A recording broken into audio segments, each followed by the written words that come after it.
and welcome to Defeating the Feminist Frame, presented by myself, Professor Hamster, and my colleague, Mia. Defeating the Feminist Frame. The wage gap. Feminists will often bring up the wage gap as evidence of women's oppression by men. Those of us who are interested in auditing feminism's equality track record often argue the existence of the wage gap, or that its size is exaggerated, or what explains the wage gap. This approach, in my humble opinion, is futile. When you argue these points, you have allowed feminists to control the frame with an unproven premise. And when you allow feminists to frame the debate by accepting their unproven premises, you give them the ability to drag you into the reeds. You don't want to argue in the reeds because the reeds give sophists an advantage. They can simply hide their weak spots and exhaust you with the sheer volume of silly string they are capable of ejaculating. Instead, attack the unproven premise underlying the feminist wage gap argument.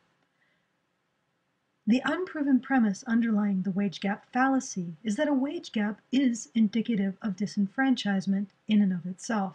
This is a premise that has counterexamples throughout all of history. In many slave-owning cultures, slaves had freer access to occupations, including those we would consider white-collar today, such as scribe, doctor, and accountant, than their slave owners, and they had freer access by law. In those societies, slaves earned more than their owners, which, if you think about it, is common sense. Slaves are the ones doing productive labor in a slave-owning society, whereas slave owners earn their living via the productive labor of their slaves. Whether you count a wage in cotton picked or dollars earned, it's the same thing. One group is producing material wealth, the other is not. Therefore, the existence of a wage gap, or material wealth production gap, or picked cotton gap, is not evidence in and of itself of disenfranchisement. You also have to look at who the government decides to give those earnings to at the end of the day.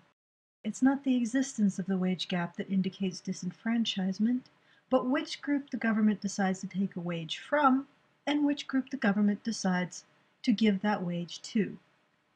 You have now successfully challenged the feminist frame.